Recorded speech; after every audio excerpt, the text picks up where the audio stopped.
Hey guys, welcome back to Sober in the South. This is episode 12, and I'm your host, Larry Green. And I wanted to just let you know I finally made it back to town and had a good long vacation and just some well-needed time off. So now we're back, and we're going to get back on it and get some work done.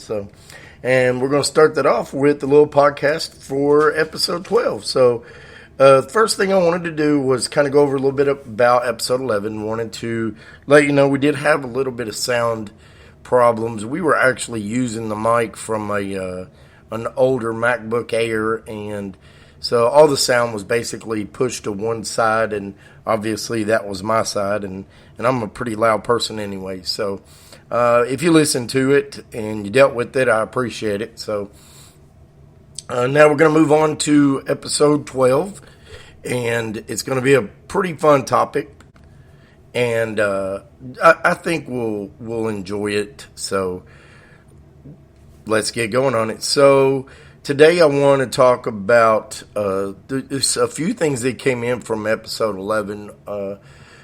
The reason I had brought Kelly on was that as much as we get along and we agree on a lot of things, we are very different people in how we view a lot of things in life, but in particularly alcohol. The one thing we agreed on is that there was a time when we drank entirely too much. The area that we disagreed on was how we should handle that. And we took two totally different approaches at it. And, he is where he wants to be with drinking, and I am currently where I want to be with drinking. So to say one worked over the other, the difference is that he enjoys drinking, and that's what he likes to do. And I personally don't. And I did enjoy it at a time, but there came a point when I wasn't enjoying it, and it just was no longer for me. So we also somewhat disagree on how we have to get to it. Now, in his train of thought, it all goes back to identifying the reason that you have the addictions to begin with, and most of those are kind of going back pretty far in relation to family concerns, and I don't disagree with maybe how it got going, and I do agree with you do have to kind of look at it. Where we disagree is the fact that I just firmly believe that when I took the opportunity to step back away from the alcohol and look at what it was doing in my life in relationship to what I was getting out of it, there was just nothing there. There was really little to no enjoyment when I drank anymore. So, when I started weighing that out, it became much easier to see it. And then it was also much easier at that point that when I started reading more about the statistics and the understanding of how it works, it just sold me that much more on why I didn't want anything to do with it. So again, I just wanted to have him on so that you could see a couple of different views of how people think about it, and how you might think about it is probably different than that. So it wasn't so much that he would be the oh my goodness, he just found you a way to stop drinking, as much as it is that maybe you just took some information out of the conversation that could help you in regards to where he felt like he had his problems with alcohol and how he kind of dealt with it. So let's go on from there. And today what we're going to look at is really, okay, so now you've done the drinking and you have created all these problems, and now you stop drinking and you're trying to continue to stop drinking. And one of the things that keeps coming back up is, what do you do with all the things you did wrong in your life leading up to it? And the first thing I want to say to you is that you may very well need to make amends with family, friends, co-workers, whatever it may be that you had the biggest issue. But the very first thing you've got to do is you have to have a serious conversation with yourself. And you have to, first of all, just, you can say forgive yourself. I think that's a great word for it. I know for a lot of people that's hard to do. That's very hard to do for myself. There were some things I did that were just shitty, and I can't stress enough that you cannot take them back. In life, unfortunately, there's nowhere that you can hit a button and it pause and you be able to just rewind and edit any part of your life. It doesn't exist. It's not anything that's going to come to life anytime soon. So stop thinking about figuring out how you could change that part of your life, because you can't do it. Not only can you not do it, if you're sitting here tonight with me and you're sober and you're able to sit and listen, well then guess what? Somehow you got to where you are in your life. Good, bad, or indifferent. So now what you need to do is focus on where you're going to take it from there. Again, you can't pause, you can't rewind, and you can't edit, but you sure as hell can dictate what's going to happen for the next part of your life. And that's where you have to put your focus in what you're doing. If you really, really want that ability to go back and rewind that you don't have, well, then take that opportunity to go, here's what I can edit. I can edit the fact that I don't have to be like that anymore. I can edit the fact that I can help mend the problems I created.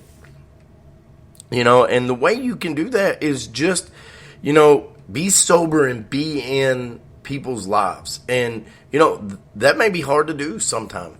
You may have burned a bridge with someone in your family that you're going to find it hard just, for them to forgive you or to get past it.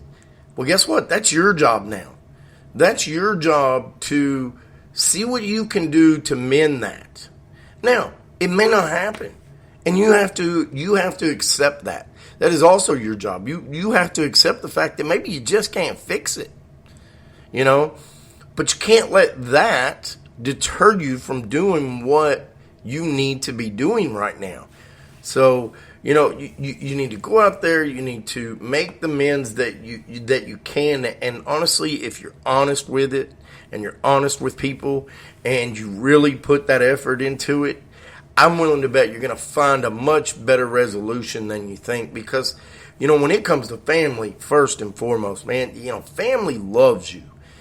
They don't want you to be drunk. They don't want you to be drinking. They don't want you to be out driving drunk. They don't want you to be out doing things you just shouldn't be doing. And I promise you, they want you there more alive and in their life than they want you there sitting there drunk. So, they will appreciate the fact that you're not drinking for the most part. Now, obviously, you're going to have some people that are probably drunk when you're talking to them, and I don't recommend that. But so it's time, if that's where you're at in your drinking or your sobriety, that you need to sit down and make these hard choices in your life that you've got to make. And guess what? That's part of being sober. That's part of taking that responsibility. As much as there's so many great things about being sober, there are things you're not going to like about it. And one of those is taking responsibility for the things you've done wrong in your life. It's just what it is. It's what you have to do. So I'm still doing it. I still have conversations with members of my family, and I still, just this week, I still have to be approached by people going, are you okay? You're in a situation you're not used to. Are you okay? Are you sure you're not drinking? And for me, it's easy because regardless of what that other person is thinking, I know why I'm not drinking. I'm not drinking because I don't want to drink anymore. Not because someone else is coming around me, not because I'm in a certain situation. It's because I just don't have a desire to want to drink anymore. And the further I go, the less that desire is. And then the more I educate myself with really what alcohol is and the marketing ploys that push you to drink, and the understanding that there's just nothing in alcohol that is a positive thing in our life, except some bullshit statistics that they pull up that 9 times out of 10 isn't even tested in relation to alcohol. It's just some chemical in the alcohol. So, sorry, that was just a little bit of a rant there. I'll try to get back on focus here. And with that, let's talk about the fact that it's now been 5 months, and let's go over some of those positive things. One of the things I noticed this week that I've probably noticed before, but it really kind of hit me because of just small things in my life that happened. And what that is I woke up and my knees weren't hurting. And you may be at that point in your life where if you drank enough, kind of what I'm talking about. The fact that if you had any type of inflammation in your body on just a general day, you'll know that when you have a good night of drinking and you wake up the next morning and your knees have that inflammation feeling in it and your elbows got that inflammation in it, and your answer is man, I'm just getting older. Well, I'll tell you what. Take a break from drinking and tell me if you feel like you're just getting older. Because I get up now and I feel better than I did 3 years ago, 4 years ago, 5 years ago. Because when I get out of the bed, I'm not hurting. Now, I have other issues that have nothing to do with alcohol that does play into it, but if I was drinking right now, my knees would, I wouldn't even be able to just sit here in the chair because my knees would be hurting so bad, and would have been since I woke up this morning. So 5 months later, that's a definite hallelujah kind of thing for me. So hopefully you've got some of those too that help you, and these are the things that are going to keep us going on, and these are the things that you need to stop and remind yourself of. Because I promise you, every day you're being reminded of why you need to be drinking. You see a commercial here, you see an ad here, you see something over here, somebody says something to you over there. It's every day that it's there. And it's not every day that you're able to remind yourself why you're not drinking. And for me, a lot of it is waking up or going to bed. Just waking up not hungover and going to bed not drunk. Remembering where I went to bed, remembering how I went to sleep, waking up feeling as good as I'm going to feel, without alcohol in my life. And it is way better than the other way. My memory's been getting a little bit better. I don't know how much my wife likes that, because now she can't say, I told you this, you just forgot. Well, nope, I didn't. So, my memory's getting better there. My weight's not doing much better, but that's probably because I did replace the alcohol at first, and still quite a bit, with sweet like sodas and tea and Kool-Aid, and then just eating. So I'm replacing one sugar with another sugar. So obviously I haven't lost much there, but I will say that I have given myself more opportunity to get out and do things and be more physically active. And that's something where when you drink and you wake up with a hangover, it's really hard to get your day started in the summer.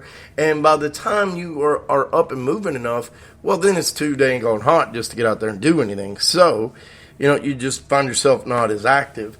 So now I have found myself quite a bit more active, and that's just been pure joy. So,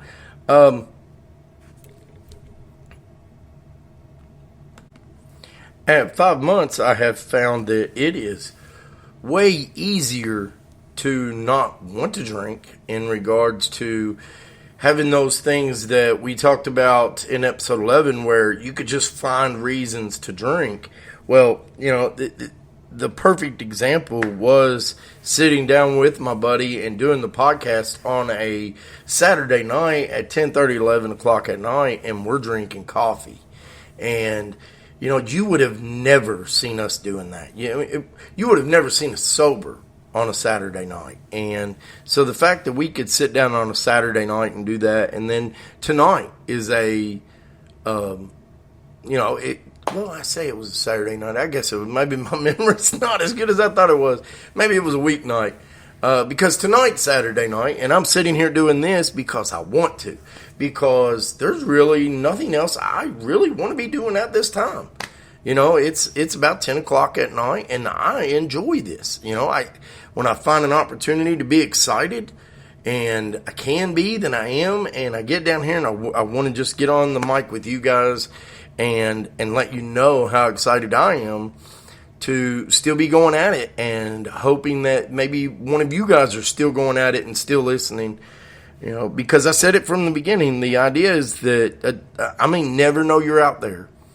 But if you're listening to this and this is helping you and this is keeping you where you need to be, then my goodness, man, then it's been all worth it. So beyond that, I don't have a lot for where we're at on month number 5, other than I can tell you, man, life is getting better and better every day, every week as I go, and every month. And if you're one of those people that was like me, where you just, I think the way I always explained it was, there's a little voice in your head. It's a little kid in your head, and you're great until that voice enters your head and he says, hey, I want to drink. And you say no. And he goes, no, I want to drink. And you say no. And it becomes just, I want to drink, I want to drink, I want to drink, I want to drink. And you give in. And I completely understand that. If someone were to ask me how I would explain being an alcoholic, that would be it. Like, in a nutshell, that's exactly what I would say. That voice would be in my head until the moment I took that drink. Up until 5 months ago. And 5 months ago, that voice got in my head, and I played music till I couldn't hear it. I started listening to podcasts so I couldn't hear it. I started thinking of everything I hated about my life that was related to alcohol till I couldn't hear it. And it took time. How much time, I honestly don't know. I don't know when it stopped. Maybe it was a few days in. I doubt it. It was probably weeks in.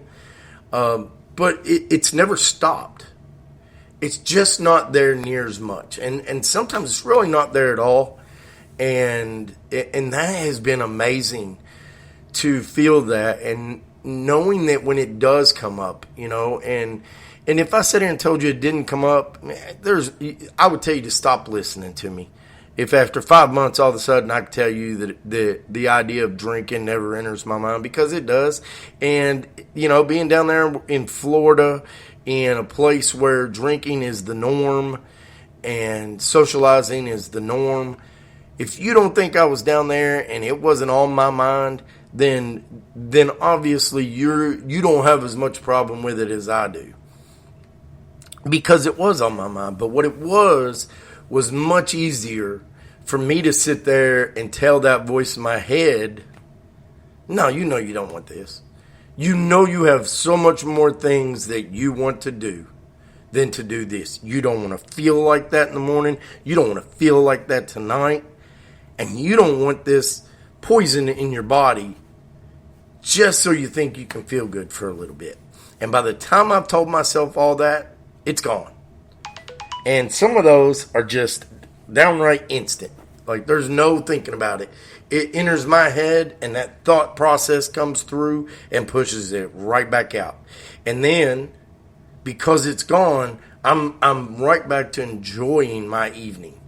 And most of those come in tidbits of what everyone knows to be just trigger moments, just those trigger moments that kick in. And so they're still there. I just don't have as many of them. And I don't hide because of it. I can sit right down there in the middle of those little market squares where people are singing live music and dancing and drinking and having a good time. And guess what? I get to sit down there and dance and drink something that's not alcohol and have a good time, just like I was doing before. The difference is I just feel so much better. So that's where we're at with month 5. So again, I hope if any of this helps you. I hope you take something from it. I've got a bunch of you guys that are listening to every podcast, and you support me, and I really appreciate it, and I hope you keep supporting me. And we're going to say that's good for the evening, and you guys have a good night.